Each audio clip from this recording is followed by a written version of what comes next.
At this time, move to a roll call, please. Councilmember Brown? Here. Councilwoman Gussie? Here.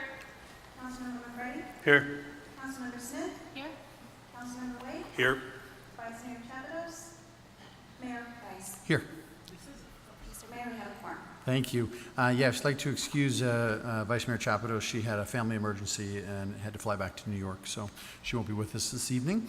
That takes us to item 3.1. Mayor and City Council shall review items on the regular City Council meeting agenda. Council, any questions, things? Nope. Okay.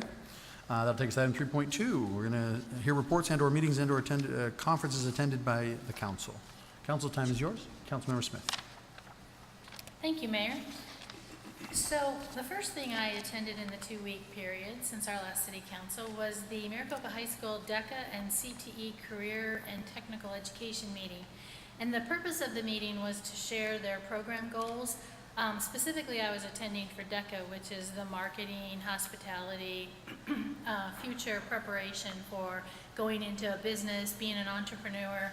And then they also had their culinary and 8 other industries that the CTE group, which, as I indicated, is Career and Technology Education, presented. And I have to say, it was pretty impressive in regards to what their goals are, and they have high expectations for all of the industries that they offer in teaching students so that they can be successful should they choose to go after one of those industries after their high school degree. The culinary department provided us an awesome dinner, so that was really nice too. They did a spectacular job. It was just very impressive. Then I attended the Arizona State Transportation Board evening meeting where Pinal County shared our transportation needs. And of course, we mentioned our appreciation for the overpass, made sure got that in. They missed you, Christian, but they appreciated having another one there. And they decided, based on knowing you, meeting me, and probably others, that we have a really fun city council. Indeed. And I agreed with them. But it was very helpful in terms of talking to them and then also bringing up and discussing our next things that we're interested in. Obviously, State Route 347, East-West Corridor, and I-11, very important to the city of Maricopa. So that was a great opportunity to really network and get to know several of those Arizona State Transportation Board members.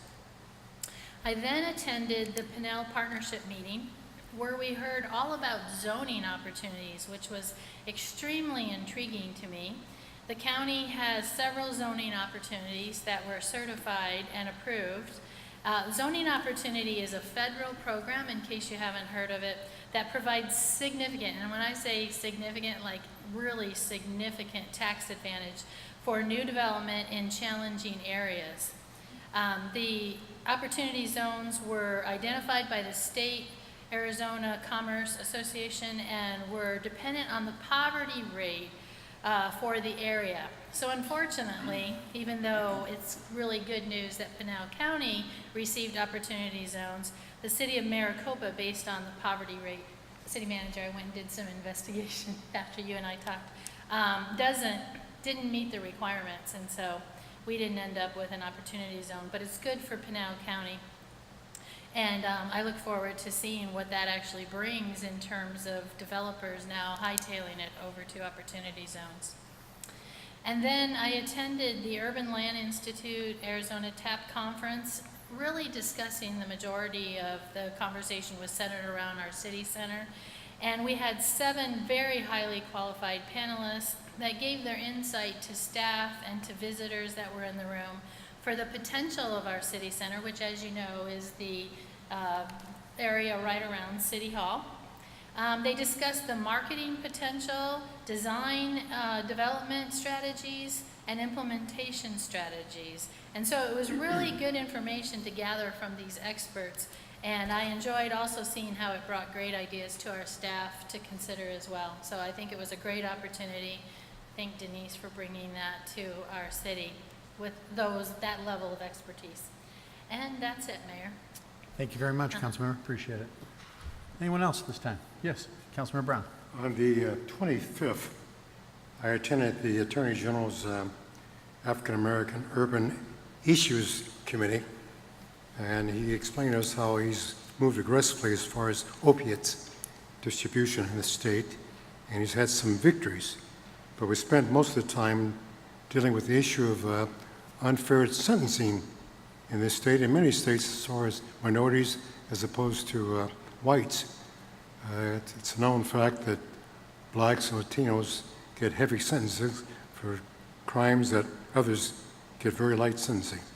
And he says it's more of a legislative issue than what he can do, because legislators, they pass these draconian laws, and it's very difficult to circumvent them. But he will move very aggressively as best he can to do that. So we'll be working more aggressively on that issue. There are 5 or 6 different issues that we hope to deal with in the next calendar year. But he's moving, Mark, as he likes to be called, moving very aggressively on those issues. Last Friday, along with several colleagues, we attended the MUSD Partners Breakfast, where Superintendent Topian explained what she hopes to accomplish with the school district, and she's really done a very remarkable job, a lot of enthusiasm, and she had elected officials, staff, and lay people there. Good breakfast. Last Thursday, attended the President Jackie Elliott's invitation to some of the city leaders in terms of the strategic planning that CAC has for their future. Very excellent plans. I would certainly hope that she's able to implement much of that. That's pretty much it. Thank you, Councilmember. Councilmember Weed. Thank you, Mr. Mayor, and thank you, Councilmember Brown. I was going to mention the breakfast, the MUSD breakfast. It was very well done, warm and inviting. As you said, a good mix of individuals were in attendance. Also, the junior ROTC Air Force cadets did a presentation of the colors, and they actually sat down and had breakfast with us on the individual tables as well, which was kind of nice to get a chance to talk to the young people. And then the American Legion held a first responders lunch on Saturday, where this is an annual event where they provided hamburgers and hot dogs and other different types of meals for the first responders, including the volunteer forces as well. So it was very well attended, a good opportunity to fellowship. So thank you. Thank you very much. Council members, anyone else like to go at this time? Okay, seeing no one, that will go ahead and conclude our work session, a very light one today. Council, we have an executive session to move to, though, so if I can have a motion to move to executive session, please. So moved. Motion and a second. Any further discussion? Seeing none, all in favor say aye. Aye. Any opposed? Motion carries. We will retire to executive session and start the next one at 7 o'clock.